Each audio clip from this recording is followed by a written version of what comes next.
Hello and welcome to the DJ Force 10 in Conversation podcast, episode 156. And my very special guest on today's show is Jymmy from the band The Lonely Ones, formerly of Bobaflex. And the band, we sort of get the story, but basically the band renamed themselves after a few lineup changes and stuff. So they're now called The Lonely Ones, and they've got a couple of singles out. One called Eternal Sadness, and the other one is called The Lonely One. They've both got videos and stuff like that, so check them out now. They are going to be releasing more as the year goes on, but as you'll find out in the interview, I'm not going to spoil much more on that front. But yeah, just giving a shout out to everyone that's downloaded so far. It was great to have Harley on the show yesterday from Chromags. Absolutely love that band, and I've been listening to their album pretty much solidly between listening to some other bits and bobs I've been sent and all that kind of stuff. But yeah, just want to give a quick shout out to everyone, and yeah, I'm just going to give you straight to the interview. So this is Jymmy from The Lonely Ones. Enjoy.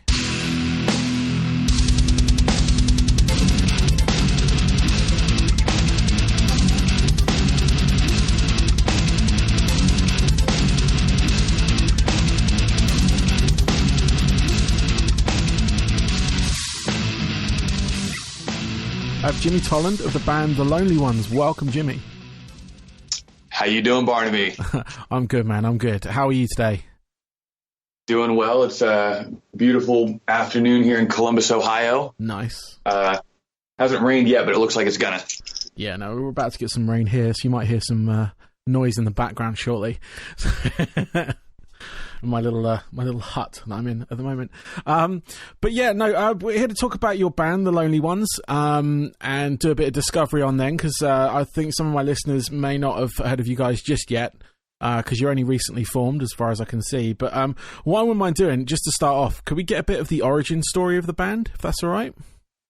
Yeah.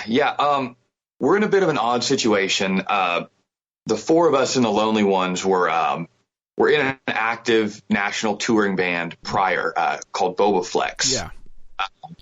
And there was a fifth member in that band who's still a great friend of ours, but he had a child. He's had a child.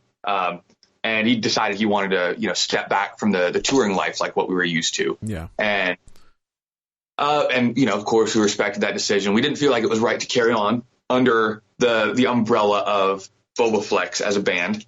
So we decided it was just better to start fresh. What better time now?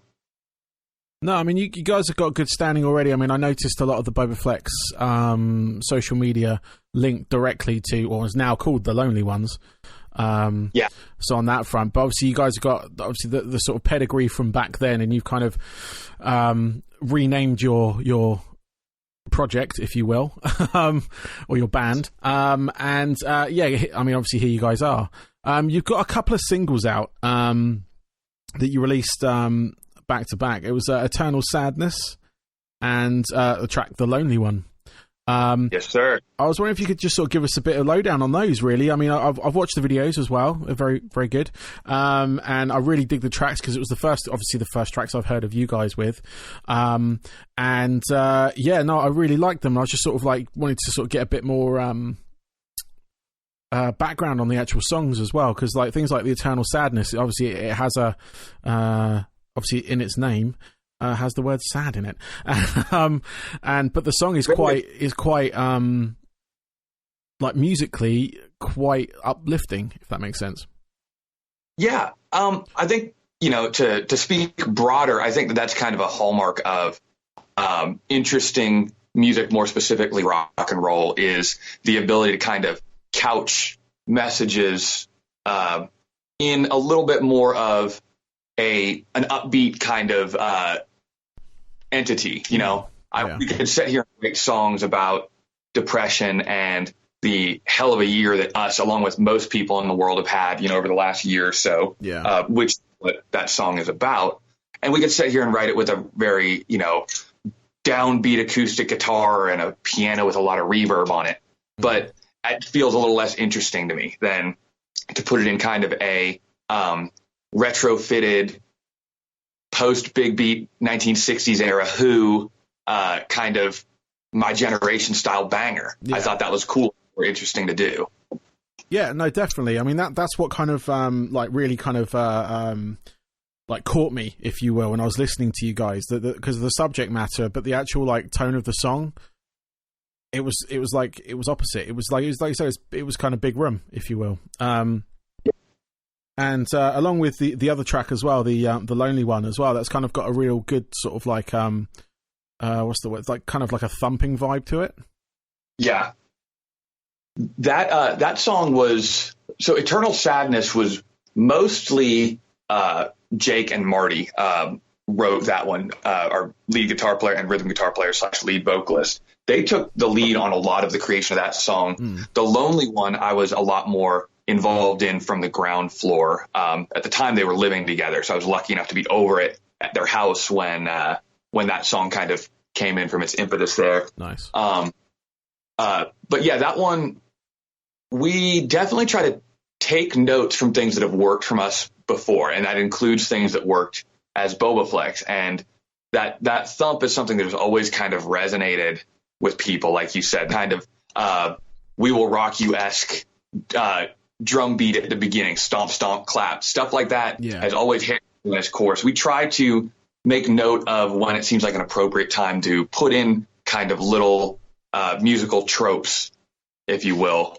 And that was almost kind of the beginning of it. Let's do something with that around this chorus idea we had. Yeah. No, I really enjoyed the songs, man. I really enjoyed them.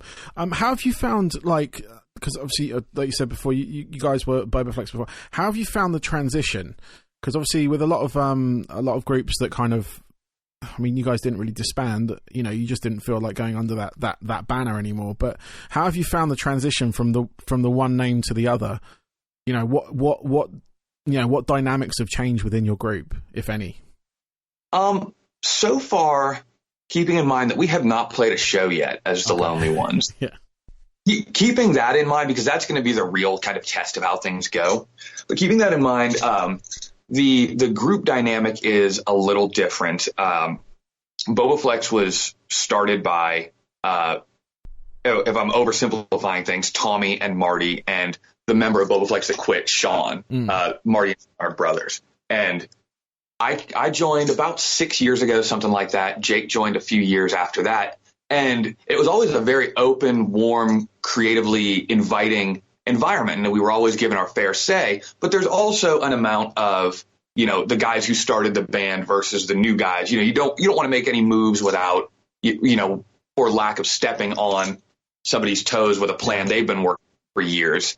So there's kind of more of that current thing where I know everything that's happened in the Lonely Ones history because it's not very long and I've been there for all of it. So I can make a move and be confident that that move does not counteract a move that somebody else is making. Okay. If that makes sense. That makes sense. I more freely, not that I was being intentionally restricted by any means. No, but prior. You get that kind of like, it's like with anything, you get that new guy feel. You know, same with any kind of like day job or anything like that. If you are like the last one in, if you will, you always, doesn't matter how long you've been there, you always kind of feel like the new guy. To an extent, yeah. And it was very quickly that new guy vibe went away to an extent, but then there's always just a certain amount of, well, you're always the newest guy. Yes. And you don't want to think that, you know, disrespectful toward people that have spent more time in a situation than you either. Yeah. Yeah, no, that's very true. So what are your guys' plans at the moment? Obviously, that's a silly question because everyone's kind of still in quarantine. But like going forward, obviously, have you got plans? Have you got an album like ready, or is it still in the sort of like writing process?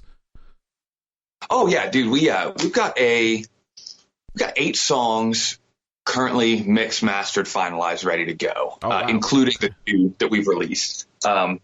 We don't enjoy sitting around, you know, with our thumb apart. You know, we got all that stuff done really quickly. I think that was done by like January. Everything was finished. And we had this whole great plan where we were going to put out a single every few weeks, all the way through the summer. And obviously, for obvious reasons, that plan kind of got halted, and we stopped that plan so we didn't waste all the music when we couldn't be playing shows. I mean, the future plans, though, are get to touring as quick as we can and get out on the road with a band, much larger and more established than us, because that's where the industry is at this point. Is there your recordings are a business card for your live show at this point. It used to be the opposite. So we've got all that music going. We want to put it out, but the end game is as soon as possible. And that could be a year from now, be out touring for a theater or arena act and that's where we're gunning at this point.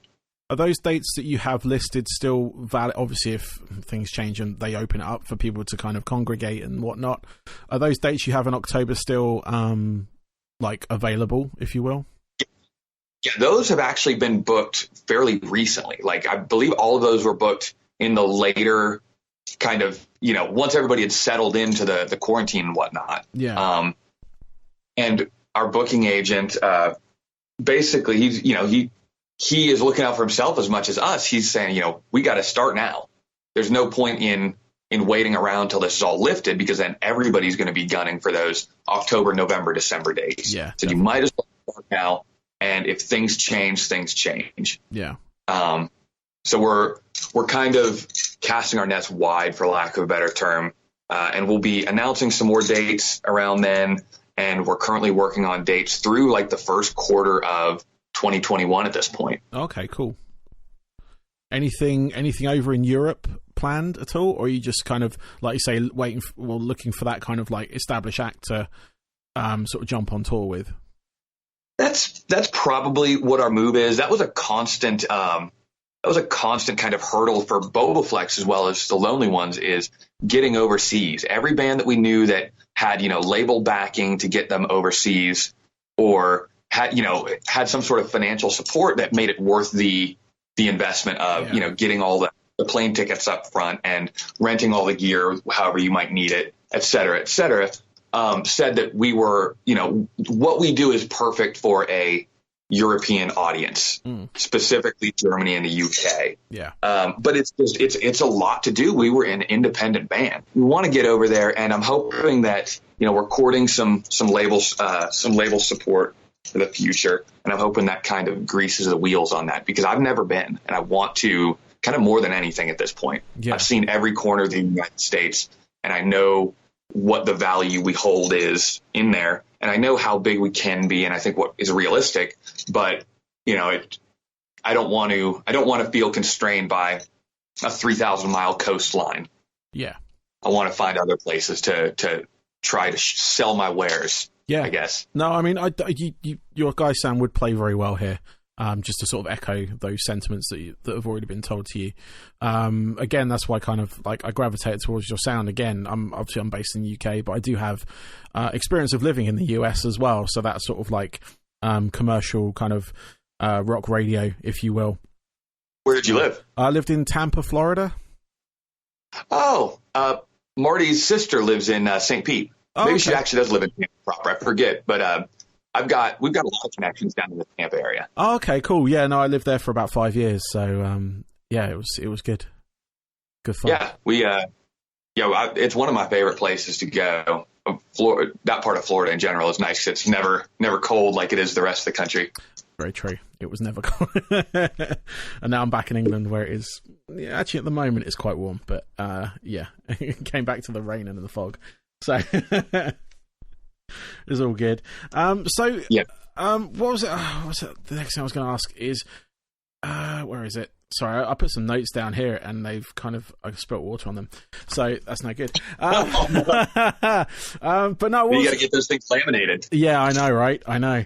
But no, I was gonna ask generally about like the sort of like what people can expect from your live show, because like you said, like they've not you haven't had a live show yet. Obviously I've seen the music video you guys did. You did like one sort of performance video, if you will, another one with a bit more sort of like visual elements to it. Yes. But you're quite a strong sort of like vocal group as well. So like there's the front three of you all have vocal duties. So what can the fans sort of expect?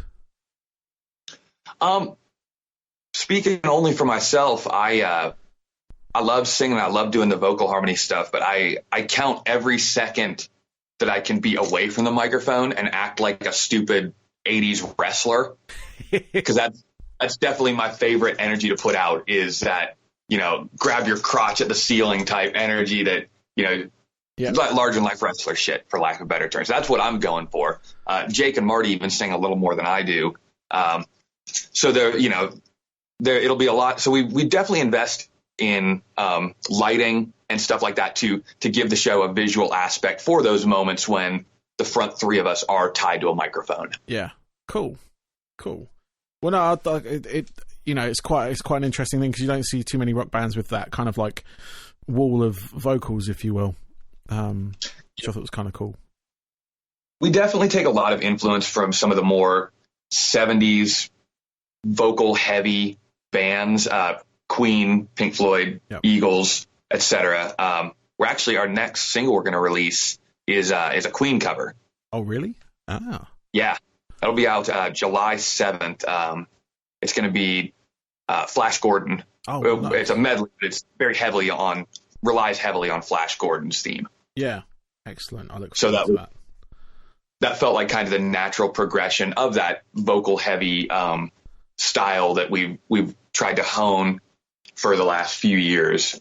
We've done a Floyd cover, we've done a Simon and Garfunkel cover, and it kind of felt like the loftiest thing we could shoot for vocally was Queen. Yes. Yeah, I was going to say, because I had noticed that Bobaflex had done a few covers. I'd listened to a few of them, obviously. But yeah, Queen is that's quite a challenge. Yeah, it was. How do you feel it? I mean, obviously it's not out yet, but how do you feel it went for you guys? You feel you kind of, I guess, did it justice? I think so, man. I think we did a really good job. We didn't necessarily try to reinvent the wheel. It very much is true to the Queen version with a little bit more of a modern spin. And obviously our own vocal characteristics are very different from those in, I think it was just Roger Taylor and Freddie Mercury singing on that version, on the Queen version. But our own vocal characteristics are very, very, very different. So we kind of stacked the harmonies in the same way, but our vocals are very different, maybe a little less choir-esque and a little more rock trio. Yes. But I think we captured the energy properly. Because I don't think we would have put it out if we didn't. Yeah. It was actually a free session we got. We partnered with Sweetwater Studios of Sweetwater, the music the music gear company. And they invited us to go record a cover for them. It was supposed to be for their charity album. Lo and behold, that charity album didn't end up happening. So we were able to negotiate just them giving us the multi-tracks, and we had it mixed ourselves. Nice. Excellent. Well, I look forward to that. Yeah. I'll definitely be keeping an eye on my email. Email or a message after this. I'll send you an advance copy. Okay, cool. Excellent. Will do. So I've got a couple of questions left for you, Jimmy, if that's all right, and then I can let you get on with it. I don't know how many rest of these you got today or anything, interview-wise. But what I want to know is what are your... because this is just about you rather than the band itself, but the kind of... what I want to find out is the 3 albums that really kind of shaped the musician that you've become today. So the one that made you want to pick up a guitar and play, the one that made you want to sing or anything like that. Ooh, I'm going to have to say, number 1, Sticky Fingers by the Rolling Stones. Nice. Just, I feel like they did such a good job, like we were discussing with Eternal Sadness, on that album, couching heavier subject matter in kind of pretty ways, I guess. Yeah. I think it's the perfect distillation of terrible emotional toiling in a bouncy, not all that's pretty, but in a much easier to digest kind of. The next one would probably be Appetite for Destruction by Guns N' Roses. Nice. I grew up wanting to be a street punk so bad that I crafted that mentality out of myself, and that album was kind of was definitely kind of the theme to 14 to 18-year-old version of me. Yeah. hanging out on street corners, trying to steal beer, shoplifting, and yelling at cars passing by and all that. Just dumb kid stuff. But that was it. Yeah. I got all my ideas from that album. Nice. And beyond that, let me see if I can throw in a weird one. I'm going to say, just to throw in a strange one, My Beautiful Dark Twisted Fantasy by Kanye West, because they put on a clinic in musical layering on that album. I don't know if you're much familiar with his work, but yeah, there's a lot of really, really beautiful soul-inspired vocal and guitar lines and keys as well. And there's times when it feels like it went from nothing to like a whole ocean hitting you at the same time that you weren't expecting, and you didn't. I feel like he does a better job layering guitars than most modern rock and metal bands do. That's definitely a curveball in there, to be honest with you, because those first two albums, yes, definitely like kind of stalwart albums, if you will. But yeah, I haven't had anyone mention Kanye West at all in any of the questions I've asked on that front. But that's good. I'm going to check it out and sort of see if I can, because I listened obviously to quite a lot of different stuff, but rock is my main sort of love, if you will. But no, I'll give that a listen because that's what it feels like. It translates well. It's a good way to go from a rock fan to more abstract proggy hip hop, for lack of a better term. Yeah. It feels like that's a good first step in that direction. It's a little more easily digestible. Okay. If you don't have any experience in his work or whatever. Yeah, I mean, I'd like to say I'm aware of him. Obviously, I have heard the sort of big songs of him. But I was very much into sort of like hip hop and rap when I was a lot younger. I'm a scratch DJ, so it's kind of in my kind of like my, I wouldn't say it's in my blood, but it's in my my wheelhouse, if you will. So. But no, I'll definitely check that out because I'm always looking for something different to listen to, so that's all good. But finally, what are your hobbies away from music? So when you're not doing anything with the Lonely Ones or anything like that, what do you sort of do to sort of get away from it all? I go to a lot of shows. It's become a hobby of mine to like not know what's going on in the city on any given night. And I've got like a couple block area that there's just music always going on. Normally, not currently, obviously, but I'll just drive myself downtown and just walk around until I hear music. And the first place that I hear music at, I pay to get in and give that band a shot or whatever and hope that, it's something cool. And I found a lot of really kind of, local or small regional artists that way. Nice. Let's see. I kind of grew up prior to playing guitar. I was a little bit of a beach bum. I lived on the West Coast up in Washington State and spent a lot of time skimboarding. I don't know if that's a thing out in the UK, but it's essentially like skateboarding on very shallow water. Okay. No, I hadn't heard of that before. So it's and I've just kind of picked that up. I finally found a place in Ohio that has the proper shoreline for it to work. So I've been doing that here every once in a while as well. Nice. Cool. Well, Jimmy, thank you very much for your time, man. I really appreciate it. Good luck with everything as well, and hopefully we'll have you guys, you'll get over to Europe at some point. Please, yeah. I'm definitely going to be keeping an eye on it and everything. Good luck with it, man. Awesome. Cool. Thank you, Barnaby. Thank you, Jimmy. Have a great rest of your day, man. Yeah, you be good, man. Thank you. Bye-bye. Bye-bye.